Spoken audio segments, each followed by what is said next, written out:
Hello, everybody. My name is Gülcan. In today's lesson, we will see the stories in classroom interaction.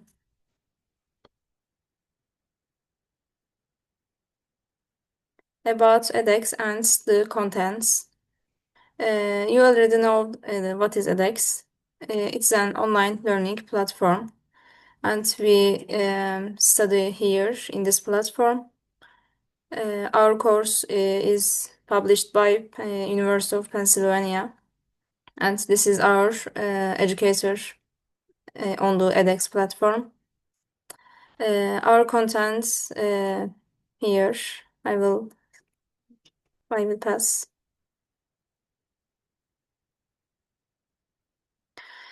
Stories play an important role in classroom interaction. Although they may seem digressions, stories often help students express emotional, personal, or complex ideas that cannot be ignored. The structure of a story makes experiences easier to share and understand.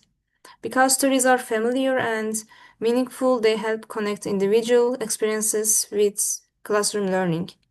In classrooms, students and teachers may have different expectations about storytelling. For example, a student may tell a personal story to share feelings, while the teacher expects a short, topic centered answer. When these differences are not understood, communication can break down and learning may stop. For this reason, understanding how stories emerge and function in classroom interaction is essential.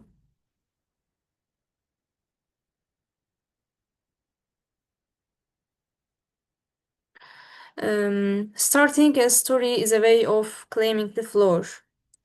Phrases like "you won't believe these," but signal that the speaker wants time and attention. In classrooms, teachers can use open-ended questions to invite stories, especially when a topic may seem uninteresting. These questions are not non-answer questions. They are designed to get students talking. Sometimes even a simple or content-focused question can unexpectedly lead to a story. Students may use any question as a chance to talk about their experiences. And when teachers listen carefully to these unpredicted stories, they can turn them into valuable classroom resources. Stories can also be triggered not only by questions, but by objects and classroom events.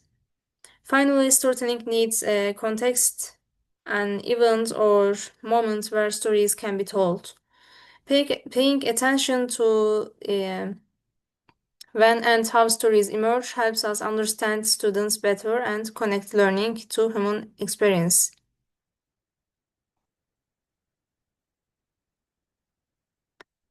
through the story. Now, we have seen how people get the floor to tell their stories, but what carries us through a story? Stories have a basic structure: problem, response, and consequence. This structure helps listeners follow the story and understand the events. For example, Federica tells a story about a fight that led to him being expelled. This story follows this problem response consequence pattern, making it understandable even to someone unfamiliar with his world. Stories vary in many ways in how they are told, how linear they are, and how captivating or detailed they are. These narrative dimensions shape how the audience experiences the story. Um, Stories are rarely told in isolation. So,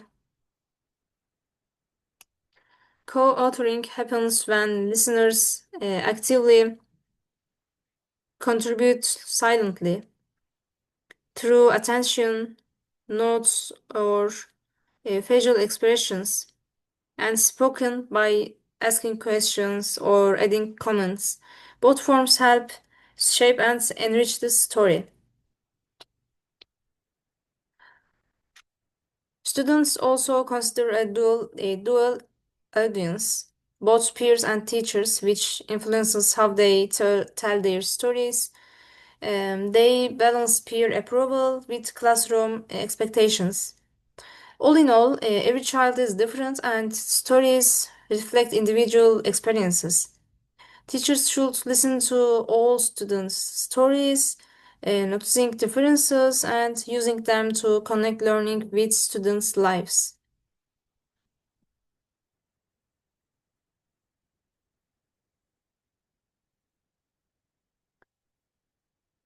Beyond the story, how do stories influence interaction after they are told?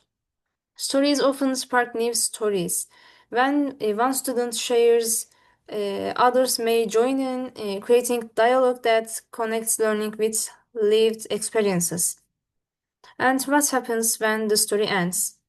Even after a story concludes, it becomes part of the classroom community, shaping further discussion and social connections. And what are the long term consequences of classroom stories? Listening to student stories can have both modest and momentous effects. One of them is modest. So here students become more comfortable with each other's differences. And another one is momentous.